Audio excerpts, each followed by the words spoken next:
कहानी की शुरुआत में हम साइबेरिया की एक जेल को देखते हैं जहां ढेर सारे जर्मन सोल्जर्स को लाइन से खड़ा कर दिया गया था। दरअसल वर्ल्ड वॉर 2 के खत्म होने के बाद रशिया ने बहुत से जर्मन सोल्जर्स को कैदी बना लिया था और उनसे कोयले की खानों में दिन रात काम करवाने लगे। हालांकि इस जेल की सिक्योरिटी काफी कम थी, लेकिन इसके बावजूद भी कोई इस जेल से भागने की कोशिश नहीं करता था क्योंकि इस जेल के चारों तरफ बर्फ ही बर्फ थी और ये जेल किसी भी इंसानी बस्ती से पूरे 14,000 किलोमीटर दूर थी। इसलिए अगर कोई कैदी इस जेल से भाग भी गया तो साइबेरिया की जमा देने वाली सर्दी में उसकी मौत पक्की थी। ये जेल चारों तरफ हजारों किलोमीटर दूर फैली हुई बर्फ के बीच में बनाई गई थी, इसीलिए कोई भी कैदी यहाँ से भागने का सोच भी नहीं सकता था। लेकिन इन कैदियों में एक कैदी ऐसा भी था जो बहुत ही शार्प माइंड था और वो इस जेल से भागकर अपनी बीवी और बेटी के पास जाना चाहता था। इस कैदी का नाम क्लेमन फॉयरल था, जिसे इस जेल में पूरे 25 साल की सजा काटनी थी और क्लेमन ऐसा बिल्कुल भी नहीं चाहता था कि उसकी आधी जिंदगी इसी जेल में बीत जाए। क्लेमन किसी भी हालत में इस जेल से भागना चाहता था। लकीली एक दिन क्लेमन को भागने का मौका मिल गया और वो एक कोयला ले जाने वाली मालगाड़ी में बैठकर इस जेल से भाग निकला। अब जेल के बाहर जब उसने खुले आसमान में सितारों को देखा तो वो खुशी से झूम उठा, लेकिन ये खुशी कुछ ही देर की मेहमान थी। थोड़ी दूर चलने के बाद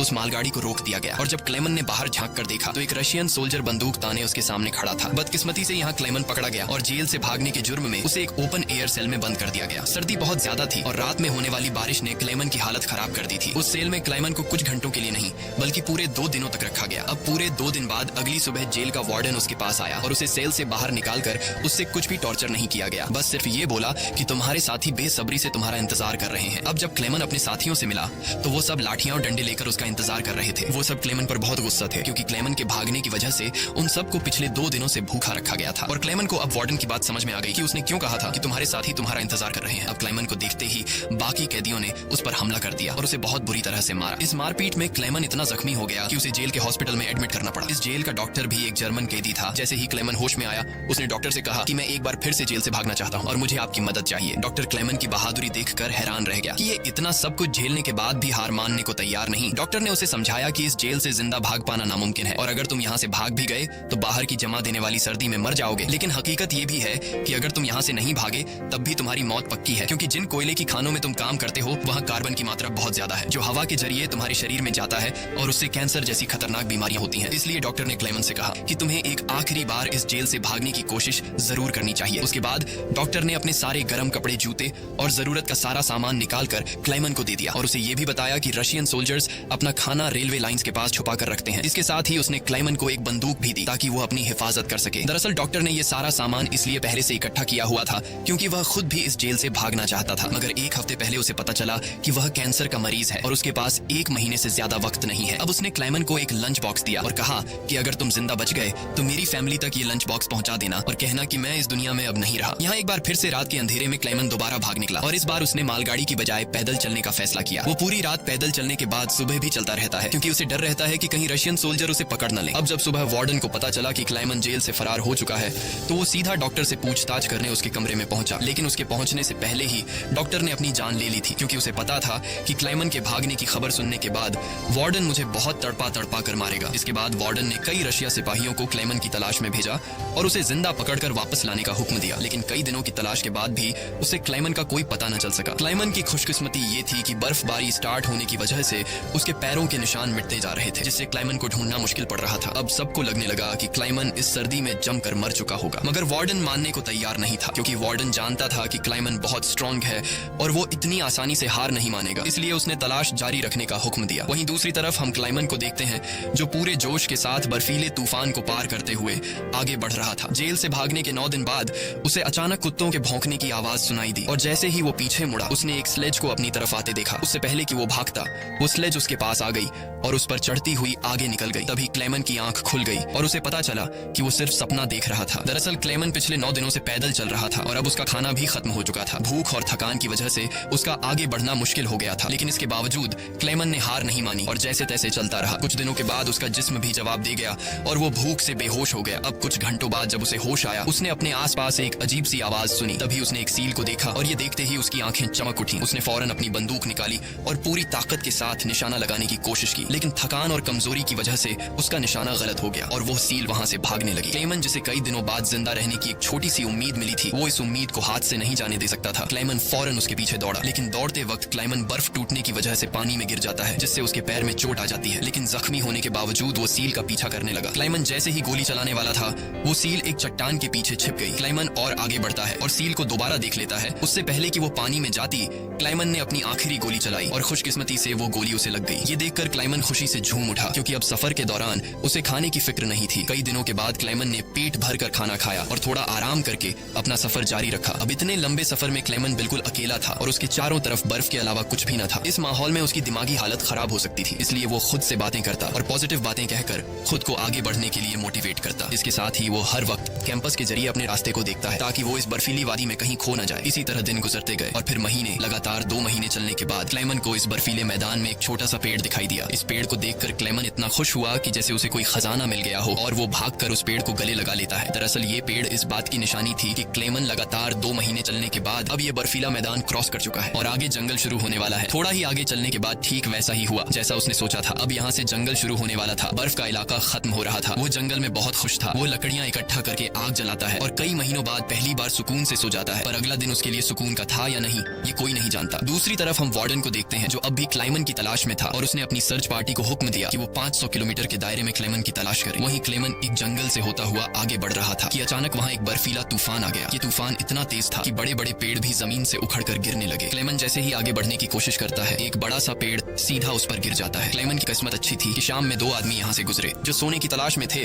उन्होंने क्लाइमन को देख लिया और वक्त पर उसकी जान बचा ली। उसके बाद ये तीनों एक साथ आगे बढ़े और कई दिनों के सफर के बाद बर्फीले मैदान से बाहर निकल आए। रास्ते में उन्हें एक दरिया मिला जिसे पार करने के लिए उन्होंने लकड़ी की एक कश्ती बनाई। दरिया पार करते वक्त वह आपस में बातें करने लगे और एक दूसरे को बचपन के किस्से सुनाने लगे। लेकिन इसी बीच दरिया का बहाव तेज हो गया और कश्ती काबू से बाहर होने लगी। ऐसे में एक साथी का तवाजुन बिगड़ गया और वह सीधा पानी में जा गिरा। उसे तैरना नहीं आता था, वह डूबने लगा। ये देखकर क्लाइमन ने पानी में छलांग लगा दी और किसी तरह उस आदमी को किनारे तक लाकर उसकी जान बचाई। दूसरी तरफ उनका दूसरा साथी उन दोनों को डूबने के लिए छोड़ देता है और अकेला आगे बढ़ गया। उसका दूसरा साथी बहुत ही लालची था। उसे लगा कि वो दोनों मर गए होंगे और लालच के चलते उसने अपने दोस्त का सोना भी खुद के पास रख दिया। थोड़ी देर बाद जब क्लेमन और दूसरा आदमी टेंट तक पहुंचे तो उस आदमी को अपने दोस्त पर बहुत गुस्सा आया और उसने उसे गोली मारकर उसकी जान ली। उसके बाद क्लेमन और वह आदमी ने सामान उठाया और सफर जारी रखा। वे दोनों कई महीनों तक इसी उम्मीद पर चलते रहे कि कोई इंसानी आबादी उन्हें मिल जाए। लेकिन दोबारा सर्दियों का मौसम आ गया और हर तरफ के जंगलात बर्फ की सफेद चादर में छुप गए। उस आदमी ने जो सामान उठाया था वह काफी भारी था, इसलिए उसे बर्फ में चलने में मुश्किल हो रही थी। ये देखकर क्लेमन ने उसका बोझ हल्का करने की कोशिश की और कहा कि कुछ देर के लिए अपना सामान मुझे दे दो। लेकिन यहाँ उस आदमी को शक हुआ कि शायद क्लेमन भी उसका सोना चुराना चाहता है, इसलिए उसने क्लेमन पर हमला करके उसे नीचे धकेल देता है, जिससे क्लेमन बेहोश हो जाता है। थोड़ी देर बाद क्लेमन को होश आया तो उसने देखा कि भेड़ियों का एक झुंड उसकी तरफ आ रहा है। अपनी जान बचाने के लिए वो एक दरख्त पर चढ़ने लगता है, लेकिन पेड़ पर चढ़ते वक्त एक भेड़िया उसका पांव पकड़ लेता है। लेकिन दरख्त कमजोर था और दरख्त दरमियान से टूट गया, जिससे क्लेमन नीचे गिर पड़ा। अब क्लेमन को लगा कि उसकी मौत पक्की है। तभी अचानक गोली चलने की आवाज आई। क्लेमन ने आंखें खोली तो उसने देखा कि कुछ भेड़िए मर चुके हैं और जो जिंदा थे वह भाग चुके हैं। दरअसल इलाके के शिकारियों ने आकर उसकी जान बचाई। वो उसे अपने गांव ले गए, जहां गांव के लोगों ने उसका इलाज किया। बरसों की मेहनत के बाद क्लेमन एक इंसानी आबादी तक पहुंच चुका था। लोगों को देखकर उसे बेहद खुशी हुई। कई दिनों तक वो गांव में रुका और लोगों ने उसकी खूब खातिरदारी की। एक दिन गांव में एक लेटर आया जो किसी और का नहीं बल्कि खुद वार्डन का था। इसमें लिखा था कि एक जर्मन फौजी हमारी जेल से फरार हो चुका है और अगर किसी ने उसे पनाह दी तो वह गद्दार कहलाएगा। अब ना चाहते हुए भी क्लेमन को यह गांव छोड़ना पड़ा, क्योंकि अगर वो यहाँ से नहीं जाता तो वार्डन इस गांव वालों को भी सजा देते। जाने से पहले गांव के लोगों ने उसे खाने पीने का सामान और एक शिकारी कुत्ता दे देते हैं। इस लंबे सफर में अब क्लेमन का एक साथी भी बन गया है, इसलिए अब उसे अकेलापन महसूस नहीं हो रहा था। वे दोनों कई दिनों तक चलते रहे। रास्ते में उन्हें एक लकड़ी की फैक्ट्री नजर आई और कुत्ता खाने की तलाश में उसकी तरफ दौड़ा। अब क्लेमन अपने कुत्ते को बचाने के लिए मिल के अंदर गया। वहाँ वर्करों ने क्लेमन को पहचान लिया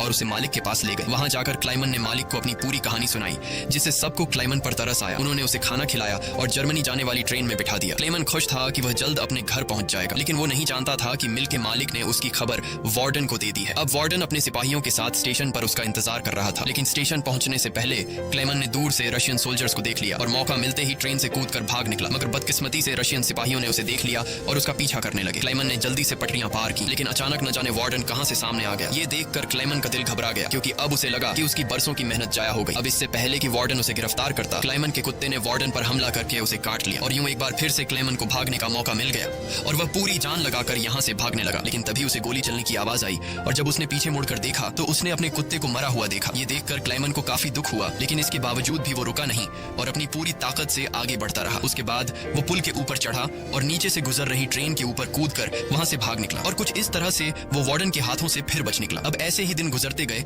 और क्लेमन आहिस्ता आहिस्ता इस सफर में आगे बढ़ता रहा। देखते ही देखते साल 1952 आ गया और अब क्लेमन को जेल से भागे हुए पूरे 7 साल हो चुके थे। वो उस वक्त सेंट्रल एशिया में था और एक गांव के मेले में इधर उधर भटक रहा था। उस मेले में उसने खाने पीने की अलग अलग चीजें देखी। खाने को तो उसका मन कर रहा था, लेकिन उसके पास पैसे नहीं थे, इसलिए वो दिल पर पत्थर रखकर आगे बढ़ गया। तभी उसकी नजर दो लड़कियों पर पड़ी जो मेले में पैनकेक्स बेच रही थी। क्लाइमन ये पैनकेक तो खाना चाहता था, लेकिन उस बेचारे की जेब में एक पाई तक नहीं थी, इसलिए वो मायूस होकर आगे चलने लगा। पर तभी उनमें से एक लड़की को उस पर तरस आ गया और उसने पैनकेक का एक हिस्सा तोड़कर क्लाइमन को दे दिया। पहले तो क्लाइमन को थोड़ा अजीब लगा, फिर उसने लड़कियों का शुक्रिया अदा करते हुए वो पैनकेक खा लिया। अब इस मेले में एक ज्यूइश आदमी भी था जिसने ये सब कुछ देख लिया था। उसके बाद क्लाइमन एक चर्च में गया और ये आदमी भी उसका पीछा करते हुए चर्च में आ पहुंचा। दरअसल ये आदमी भी किसी जमाने में एक कैदी हुआ करता था, इसलिए उसने क्लाइमन को पुलिस के हवाले नहीं किया और उसकी मदद करने की कोशिश की। उसके बाद वो क्लाइमन को लेकर अपने घर गया, जहां क्लाइमन ने कई साल बाद शेव की और अपने पुराने हुलिये में वापस आया। फिर उस आदमी ने क्लाइमन को एक नया पासपोर्ट दिया ताकि वो रशिया के बॉर्डर को क्रॉस करके जर्मनी पहुंच सके। क्लाइमन उस आदमी से बहुत खुश हुआ। जाने से पहले क्लाइमन ने उसका शुक्रिया अदा किया और रशिया और जर्मनी की बॉर्डर की तरफ निकल पड़ा। कुछ हफ्ते बाद क्लाइमन रशिया के बॉर्डर तक पहुंच गया और वहां मौजूद रशियन सिपाही को अपना पासपोर्ट दिखाया। यहाँ क्लाइमन को यह डर था कि कहीं वो सिपाही उसे पहचान न ले या उसका जाली पासपोर्ट पकड़ा न जाए, लेकिन खुशकिस्मती से ऐसा कुछ नहीं हुआ और सिपाही ने क्लाइमन को बॉर्डर पार करने की इजाजत दे दी। अब ये देखकर क्लाइमन को इतनी खुशी हुई कि वो चाहकर भी अपनी हंसी नहीं रोक पाया। अब फाइनली वो उस पुल पर आ गया जिसे पार करते ही वो अपने मुल्क जर्मनी में पहुंच जाएगा। पर जैसे ही वो आधे रास्ते तक पहुंचा, उसकी आंखों पर एक तेज रोशनी पड़ी और जब उसने आंखें खोली तो उसने वार्डन को अपने सामने पाया। अब जब क्लेमन ने पीछे मुड़कर देखा तो वो अभी भी रशिया की जमीन पर था और इसका मतलब ये था कि वार्डन अब भी उसे गिरफ्तार कर सकता है। अब यहाँ क्लेमन का दिल टूट गया क्योंकि उसके इतने सालों की मेहनत अब मिट्टी में मिलने वाली थी। लेकिन तभी कुछ ऐसा हुआ जिसकी उम्मीद खुद क्लेमन को भी नहीं थी। यहाँ वार्डन ने उसका रास्ता छोड़ दिया और उसे आगे जाने की इजाजत दे दी। अब पहले तो क्लेमन को यकीन नहीं हुआ, पर फिर भी वो हिम्मत करके आगे बढ़ा। दरअसल वार्डन क्लेमन के जिंदा रहने के जज्बे और उसकी बहादुरी को देखकर उससे काफी इंस्पायर हुआ, इसलिए उसने क्लेमन को गिरफ्तार नहीं किया और उसे अपने मुल्क वापस जाने दिया। और तभी वार्डन उससे ये कहता है, ये लड़ाई बस दो सोल्जर्स के बीच थी, एक मैं और एक तुम, और इसे तुम जीत गए, जाओ अपनी जिंदगी जी लो। अब फाइनली क्लेमन ने उस बॉर्डर को पार किया और अपने देश जर्मनी पहुंच गया। इसके बाद वो अपने घर के करीब पहुंचा जहां उसने अपनी बेटी और बीवी को देखा। अब थोड़ी देर बाद वो दोनों चर्च जाने के लिए घर से निकलती हैं तो क्लेमन भी उनका पीछा करता हुआ चर्च में आ गया। हालांकि क्लेमन ने अभी तक अपनी बेटी को आवाज नहीं दी थी क्योंकि उसे उम्मीद थी कि एक दिन जरूर उसके पिता आएंगे। जब उसकी बेटी ने पीछे मुड़कर देखा तो उसने अपने पिता को पहचान लिया और दौड़कर अपने पिता को गले से लगा लिया। अब इतने सालों बाद क्लेमन को जिंदा देखकर उसकी वाइफ की खुशी का तो कोई ठिकाना नहीं था। फाइनली उन तीनों ने एक दूसरे को गले लगाया और इसी के साथ सच्ची कहानी पर बनाई गई ये फिल्म यहाँ पर खत्म हो गई। उम्मीद है आपको आज की कहानी पसंद आई हो। अगर आपको ये वीडियो अच्छी लगी हो तो इसे लाइक कर देना और चैनल को सब्सक्राइब कर